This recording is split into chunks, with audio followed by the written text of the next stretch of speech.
안녕하세요. 오늘은 6월 24일 토요일입니다. 믿음이 연약한 자를 받으라. 로마서 14장 1절부터 12절까지 말씀입니다. 믿음이 연약한 자를 너희가 받되 그의 의견을 비판하지 말라. 어떤 사람은 모든 것을 먹을 만한 믿음이 있고 믿음이 연약한 자는 채소만 먹느니라. 먹는 자는 먹지 않는 자를 업신여기지 말고 먹지 않는 자는 먹는 자를 비판하지 말라. 이는 하나님이 그를 받으셨음이라. 남의 하인을 비판하는 너는 누구냐? 그가 서 있는 것이나 넘어지는 것이 자기 주인에게 있음에 그가 세움을 받으리니 이는 그를 세우시는 권능이 주께 있음이라.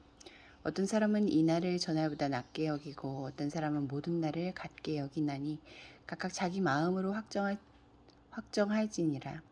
나를 중히 여기는 자도 주를 위하여 중히 여기고 먹는 자도 주를 위하여 먹으니 이는 하나님께 감사함이요 먹지 않는 자도 주를 위하여 먹지 아니하며 하나님께 감사하느니라. 우리 중에 누구든지 자기를 위하여 사는 자가 없고 자기를 위하여 죽는 자도 없도다. 우리가 살아도 주를 위하여 살고 죽어도 주를 위하여 죽나니 그러므로 사나 죽으다 우리가 주의 것이로다. 이를 위하여 그리스도께서 죽었다가 다시 살아나셨으니 곧 죽은 자와 산 자의 주가 되려 하심이라. 네가 어찌하여 네 형제를 비판하느냐? 어찌하여 네 형제를 업신이 여기느냐? 우리가 다 하나님의 심판대 앞에 서리라. 기록되었을 때 주께서 이르시되 내가 살았노니 모든 무릎이 내게 꿇을 것이요 모든 혀가 하나님께 자백하리라 하였느니라. 이러므로 우리 각 사람이 자기 일을 하나님께 짓고 하리라. 1절 말씀에서 나에게 주시는 교훈은 무엇입니까? 로마 교회 안에 믿음이 연약한 자, 즉 여전히 율법을 문자적으로 지켜야 한다고 생각하는 성도들의 의견을 시비거리로 삼지 말고 받아주라고 합니다. 얼마든지 제기할 수 있는 주장으로 인정하고 용납하라는 뜻입니다. 같은 성경을 읽고 같은 주님을 믿으면서도 다르지만 틀리지 않는 다양한 주장들이 공존할 수 있습니다. 내가 가진 지식의 한계를 인정하고 그럴 수밖에 없는 상대방의 형편을 이해해야 합니다. 2절부터 5절까지 말씀에서 나에게 주시는 교훈은 무엇입니까? 로마 교회 안에는 음식과 절기를 두고 의견이 대립했습니다. 우상 숭배에 바친 고기를 먹어서는 안 된다며 채식을 고집하고 구약의 절기를 여전히 지켜야 한다고 주장하는 지체들의 모습은 그리스도 안에서의 자유를 확신하는 성도에게 비성경적으로 보였을 것입니다. 그럴 수도 있는 일이 아니라 그리스도의 구원을 훼손하는 일로 보였을 것입니다.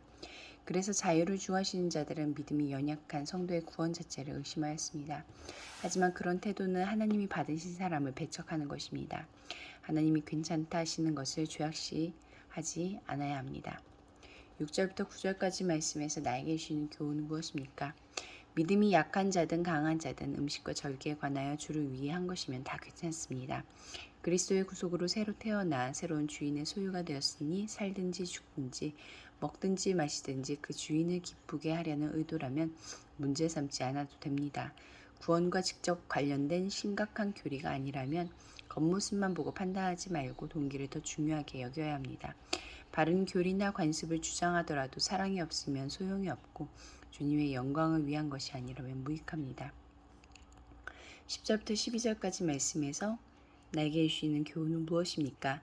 형제의 잘못을 바로잡으려는 것은 좋으나 그가 그리스도의 피를 나눈 형제라는 사실을 잊은 채 마치 하나님이나 된 듯이 판단한다면 주께서 우리를 판단하시는 그날에 하나님의 심판을 피할 수 없을 것입니다. 옳고 그름을 분별하는 것이 중요하고 꼭 필요한 일이지만 내 부족함을 전제하지 않는다면 하나님도 하지 않는 심판을 행할 수 있으니 조심해야 합니다. 기도하시겠습니다. 공동체를 위해서는 다름을 틀림이라고 오해하지 말고 사랑 없는 올바름만을 추구하지 않게 지켜주소서. 열방을 위해서는 인도 그리스도인들과 교회들이 개종금지법의 악용으로 억울하게 처벌받거나 피해를 입지 않도록 또 극심한 박해에도 불구하고 끝까지 예수님의 사랑과 긍휼을 잃지 않도록 함께 기도하시겠습니다.